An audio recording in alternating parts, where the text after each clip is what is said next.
Hey, what's going on? It's Lindsey Gamble here. We're at Mass Apparel in Austin, Massachusetts. If you're in the area, make sure you stop by the store and come say hi. Today I have a very special guest next to me, Natascha Saunders. How are you doing today? I'm doing very well, thank you. Thank you so much for coming out here and making time for this interview. I'm excited for it.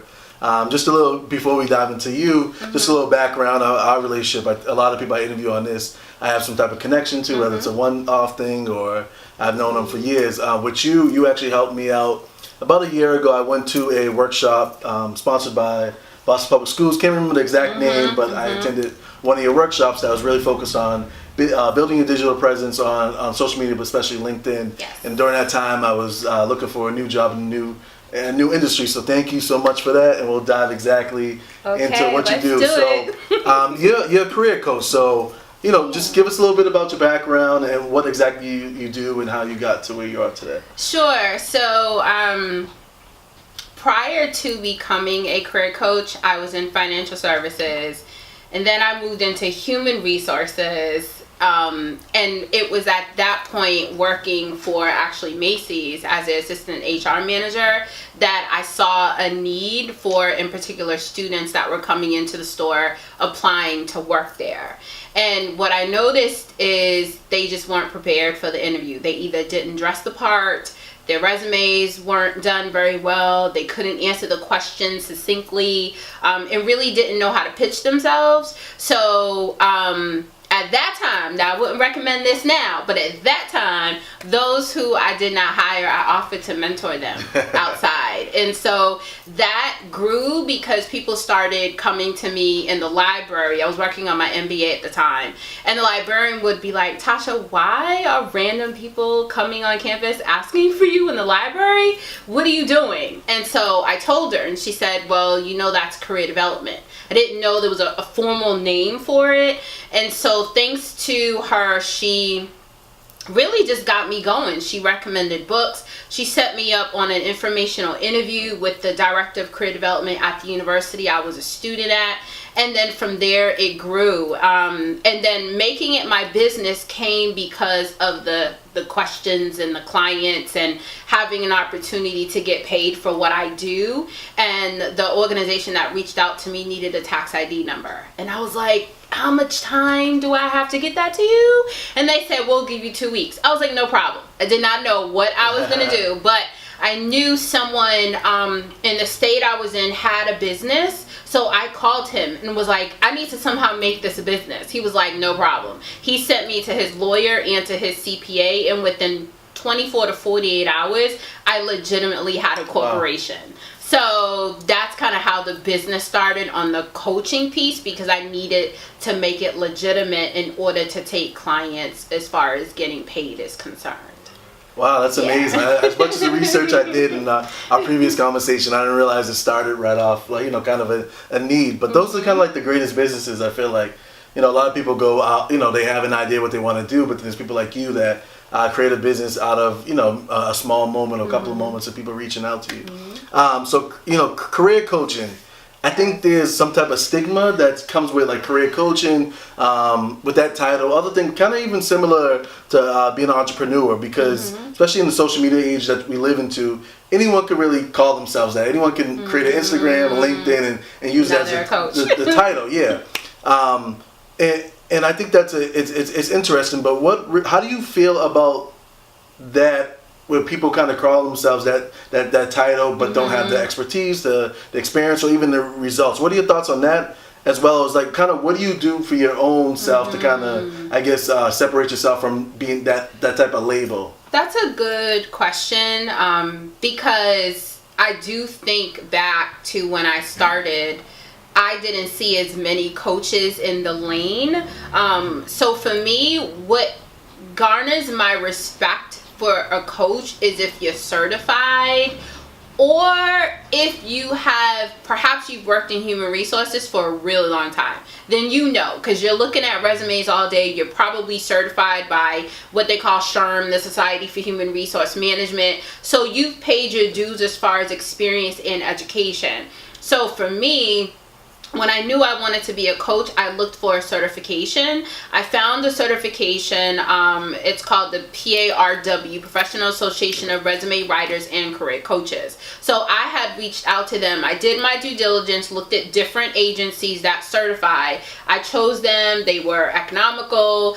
The author, Diane, is like my shiro. She wrote the actual curriculum content. And so I reached out. They were really receptive, and I received my materials. It took me about a year, and I studied. I had to do sample case studies that had to go back to them for evaluation. And then you kind of have to learn their methods, how to coach. What are you coaching on, the process of coaching, the paperwork to coaching. And we based that off of the International Federation of Coaching. Okay. So we're very connected and very we like our certification. So I think that's how I feel, and I think that's what separates me is I have a certification to do what I do, but I also have the human resources background, and I also have a passion, and I feel like it's my calling. I really feel like it's my assignment to do that. And then in addition to that, it's kind of like when you think about branding, it's not what you say about yourself, but it's what other people say about you. And so coupled with the credentials, the work experience, my calling, I have those that say, Natascha, you are an excellent coach. You were doing this before you even got your certification. And you've helped me land this internship. You've helped me land this job. You've helped me build my reputation. So with those four, I feel like it's what helps to kind of pivot me and keep me like at the top of potential amazing coaches. Maybe that's my hope. Great answer. Yeah. And so you kind of talk about what people, building a brand is basically about what people say about you. And that reminds me a lot of word of mouth. And so off camera, you said you had started doing consulting back in 2009. We're in 2018, so a lot, more than a decade from that time. How has the really industry changed? Especially, when just from knowing how things change, I think word of mouth, especially in the digital world and in social media and LinkedIn, is probably going to be an answer. But feel free to expand and give us any more insight of the changes that have happened over the last decade. So, I think that's kind of where I'm at as far as social media has changed the game tremendously, and people's expectations and their demands have changed. So I could have a client back in 2009, 2010 that was more open to what I have to say, and not to say my clients aren't now, but they're coming with some really amazing experience. Like they're already coming to me having worked or having had internships, or even some of the students, my incoming freshman class had all 4.0 GPAs. So if we're thinking about just the competitiveness internally for ourselves, and then you're competing against your peers, I feel like that has changed. Okay. What the client, what the student looks like on paper has shifted tremendously, because we're now a more competitive society. Parents are pushing their kids. It's not just work and internships, but it's, do you play an instrument? How many languages do you speak? Have you studied abroad? So that's changed. And then in addition to social media, it's almost like if you don't have a presence, you're not deemed qualified. I mean, even not just undergraduate programs, but MBA programs, a lot of these committees were looking to see if you have a social media presence or a website. So if we're looking for that from an education standpoint, employers are looking, and they're looking at me too to see, okay, what has Natascha done? Who has she worked with? And they want to see that entire list on my website before they say, okay, she seems like she's credible. I'll work with her. Mm-hmm. So, a lot of the people I talk to, it's a lot of creatives in terms like musicians, working for agencies, really like, creative, like with social media, but it's more about getting followers and not necessarily getting like a opportunity and an internship and a new job. And kind of as I make my transition to the next chapter of my life career-wise, I continue to utilize some of the things you shared about LinkedIn and whatnot. For anyone that's trying to utilize building a digital presence, what are like one or two platforms, whether it's website, LinkedIn, Twitter? What do you think, if they can do anything today, what would be those two things? So I am biased, okay? probably say LinkedIn, but also having your own website. And I don't know if I would have said that second one even just a few years ago. It might have been a Facebook or a Twitter or a SlideShare, or just, there's so many platforms. But I feel like we need to own our names on every domain possible. So even if you don't use a particular social media platform, you need to own your name, and you need to own your name as far as a website is concerned, because I feel like you can put everything on your website. You can put your videos, your presentations, your recommendations, quotes, people there's so much you can do on your own platform. So if I had to choose two, it would be LinkedIn and building your own website. Even if it's basic, just have your own website. Cool.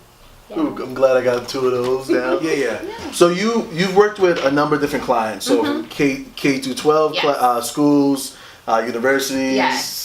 Colleges, nonprofits, companies themselves. Yep, everything. I have. Everything. C-suite executives or those getting out of prison. I've done it all. Wow, that's amazing. What is your favorite, I guess, type of client or person to work with, and what really keeps you, I guess, keeps you going besides, paying your bills and making money, of course? So, what I think is a phrase that I use myself, which is, I feel like I am kind of the comeback kid. I might be a late bloomer, but I like to teach the art of the comeback. And so I feel like any person that has to come back through something, maybe they have barriers, they've been unemployed, they've been laid off, they grew up in low-income housing, their parents weren't home as much as they should have been, and so I think that's what keeps me going, because I feel like with my background, it doesn't make sense how I could be a first-gen student who lived in academy homes with parents that didn't go to college, grew up in a home with domestic violence and alcoholism, and then was a C&D student, academic probation, had to take extra years of college, but then fast forward to I had the opportunity to sit on the MBA admissions committee for MIT Sloan. How does that happen? Or I go into an interview, my first finance interview, with me and 6 male stockbrokers of Caucasian descent and me, and I have a spelling mistake on my resume, and they bring it up in the middle of the interview. And how do you come back from that? And I ended up getting the job offer. So I feel like what keeps me going is I've had to constantly come back. I can't just go home and be like, how do I start this business? I find someone. Look, can I talk to you? What do I need to do? And I trust that person to guide me. So I feel like it could be almost, I hate to say anyone, because you should have your market, which it's been students, but if you've been through something or you're like down and out, I feel like it just pushes me to want to help you even more. Wow. Nice. Yeah. Great. And you kind of bring up something else, I guess barriers. You talked, being a person of color, minority, I'm not sure, some people use different phrases. Yep. And also being a woman, and of course there's, not to go into it, there's a lot of, the environment for women is one that's really, making, it's especially being a man, it's like one that we have to really be very sensitive about and listen and figure out what we can do. Kind of just talk about your experience, from both, I guess kind of, both barriers. What has been like, some of the things that, you feel about, finding opportunities and challenges, any progress? I'm just really interested to hear your insight on it. And so this may or may not be received well and could be a little controversial, but I knew what I didn't have and I knew who had it. So I went after who had it. Oh. So when I was working in finance, this gentleman named Doug changed my entire life. White man, very comfortably living, vice president, beautiful home, took the boat into work every day. I made sure that anything he could teach me, I learned. I used to come to work and he would leave books and newspaper articles, Wall Street journals on my desk. It meant read it, because at some point I'm going to ask you about it. In my MBA program, I had a professor, Dr. Paul Boyd. I never met anyone who went to the University of Pennsylvania. Never. It wasn't in my vocabulary. And I struggled with math, but I literally went to his office hours every single week. There wasn't 1 week I did not say, Dr. Boyd, can I meet with you? Not one. And he pushed me through my MBA program. Fast forward, I feel like he was very instrumental in me getting my executive education certificate from MIT and Harvard. And so through him, and then by me getting on faculty in a business school, was another white man named Larry. He kind of groomed me, so to speak, found me on LinkedIn. And that's another thing. Sometimes when people reach out to you, don't assume it's a romantic reason. Don't assume that it's something more than it is until you get clarity on that. You got to probe, ask the right questions, have the phone conversation. And he kind of took me under his wings. And it's because of him that I got that faculty appointment at the business school. So yes, it is difficult for women of color. But don't act like that's not the truth. No, it is the truth. So you need to go where you can get the push, where you can get what we call a sponsor instead of a mentor. Those were sponsors. They made a phone call. I went in, got the job. Like, it was very simple. And if I could recommend one other thing, I know we're wrapping up. One of my favorite books is by Rabb with 2 B's. It's called Invisible Capital. And he talks about how we can use our address and our story and what we think we're lacking as capital. So when I got a full scholarship to do my executive program at MIT. That program is $10,500 a week. I emailed them ahead of time. No one had ever done that. And I told them my story. Now, some people may not want to share their story. Oh, I grew up in low income, this and that and the third. But that's my story, and I used it to my advantage. And I think we need to figure out what is our invisible capital, face it head on, and figure out who we're going to get to help us get where we're going. Because we cannot do it alone. Great. That was gonna be my last question. Was gonna be what type of advice, and that's it. you provided a great answer. So awesome. Once again, thank you so much. I really learned a lot, and hopefully whoever does decide to watch this video can really use some of the advice and help and learn from your story. And in the near future we'll have to catch up again and see what else you got going on. Sounds good. And where can everyone find you at? So you can just look me up, NataschaSaunders.com, and that's Natascha spelled with an S and a C. Perfect.